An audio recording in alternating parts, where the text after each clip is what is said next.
দিদির বিয়ে উপলক্ষে আমি কোনো রকম ব্লগ পোস্ট করিনি, কিন্তু ভাবলাম দিদির বিয়ের পাঁচটা লুক আমি ক্রিয়েট করেছিলাম সেগুলো তোমাদের সাথে শেয়ার করি। এবং তোমরা অনেক ভালোবাসা দিয়েছো প্রত্যেকটা লুকে। ফার্স্ট লুকটা ছিল গায়ে হলুদের, এবং এটা হচ্ছে দিদির আইব্রো ভাতের লুক। গায়ে হলুদ এবং আইব্রো ভাত একই দিনে হয়েছিল, যে কারণে খুব তাড়াতাড়ির মধ্যে আইব্রো ভাতের লুকটা আমি ক্রিয়েট করতে হয়েছিল। যাই হোক, আর এটা হচ্ছে বিয়ের দিনের সকাল, মানে বৃদ্ধির লুক। দিদি আমার কাছে একটাই ডিমান্ড রেখেছিল, সেটা হচ্ছে সফট, সেটেল, ন্যাচারাল প্রত্যেকটা লুক যেন হয়। আমি সেরকমভাবেই প্রত্যেকটা লুক ক্রিয়েট করার চেষ্টা করেছি। আর এটা হচ্ছে ফাইনাল ডে, মানে যেদিনকে দিদির বিয়ে। সেদিন আমার আরও একটি ব্রাইড ছিল, সেটার ভিডিও তোমাদের সাথে অলরেডি আমি শেয়ার করে দিয়েছি। এবার তোমরা একবার আমার দিদির কাছ থেকে শুনে নাও ও কিরকম লুক চাইছে আমার কাছে। আমার ব্রাইড হচ্ছে দিদি, কিরকম লুক চাই বল, জোরে বল। মেকআপ চাই, আচ্ছা, একদম সফট গ্লো। হ্যাঁ, তারপরে চোখটাও যেন একদম নরমাল সিম্পল চাই। ওকে, ঠিক আছে, দেখা যাক ফাইনাল লুক।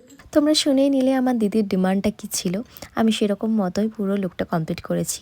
হ্যাঁ, আরেকটা জিনিস, সেটা হচ্ছে তিগলিটা দিদির ফেসে খুব বড় হয়ে গেছিলো, যেটা আমি ভিডিও কলে বুঝতে পারিনি। সে কারণে দিদির লাস্ট অপশন তিগলিটাকে আমাকে এটাই পরাতে হয়েছিল। যাই হোক, এই জুয়েলারি পরানোর সময় একটু বেশি ইমোশনাল হয়ে গেছিলাম। বুঝতেই পারছো যে কতটা ইমোশন কাজ করে। আর এটা হচ্ছে দিদির ফাইনাল আউটকামটা। আর জানো তো, আমি চেয়েছিলাম আমার দিদির বিয়ের 5টা লুক যেন 5 রকমের হয়। আমি সেরকমভাবেই 5টা লুক কিন্তু ক্রিয়েট করেছিলাম। আর এটা হচ্ছে দিদির রিসেপশনের দিন। ওই দিনকে একটু বেশিই আমি টেনশনে পড়ে গেছিলাম, কারণ দিদি বসতে অনেকটা লেট করেছিল, আর নতুন জায়গা, সব কিছু আমাকে তাড়াহুড়োর মধ্যেই কমপ্লিট করতে হবে এটা ভেবে। যাই হোক, লাস্ট মোমেন্টে আমি কমপ্লিট করেও দিয়েছিলাম। আগে চলো ওর কাছ থেকে শুনে নিই ওর কীরকম লুক চাই রিসেপশনের জন্য। আজকে রিসেপশন কেমন লুক চাই বল। তোর ইচ্ছে মতো। আগের দিনের লুক পছন্দ হয়েছিল? হ্যাঁ, আমার কিছু ইচ্ছা নাই, আমি পারছি না কিছু বলতে, আমি টায়ার্ড। আচ্ছা, ঠিক আছে। আমি তো ফার্স্টে সেজে নিয়েছি, তারপর ওকে সাজাবো, দুজনের লুকটা একসাথে শেয়ার করবো। হ্যাঁ, আর এইদিকে আমি আমার হাফ মেকআপ করে দিদিকে মেকআপ করতে শুরু করেছিলাম। দিদির মেকআপটা ভীষণ সফট, সেটেল একটা লুক রেখেছিলাম। এবার হেয়ারটা কমপ্লিট হয়ে গেলেই ডান। হেয়ার কমপ্লিট হয়ে যাওয়ার পরই জিজু চলে এসেছিল, তাই রিয়াকশনটা দেখবো বলে ভিডিও করেছি। বউটাকে কেমন লাগছে? জিজু খুব একটা বেশি রিয়াকশন না দিলেও বেশ ভালো একটা কমপ্লিমেন্ট করেছিল।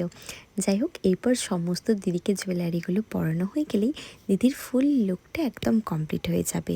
দিদিকে তো অনেকক্ষণ আগেই রেডি করে দিয়েছিলাম, বাট ফটোগ্রাফারদের জন্য একটু ওয়েট করাতে দিদির একটু দেরি হয়ে গেছিল ভেন্যুতে যেতে। যাই হোক, এবার তোমরা বলো আমার দিদির এই পাঁচটা লুক তোমাদের কেমন লাগলো। তোমাদেরও যদি ভালো লেগে থাকে এরকম সফট সেটেল একটা লুক, তাহলে তোমরা কিন্তু আমাকে বুকিং করতে একদমই ভুলো না। দেখা হচ্ছে নতুন ব্লগ নিয়ে। বাই।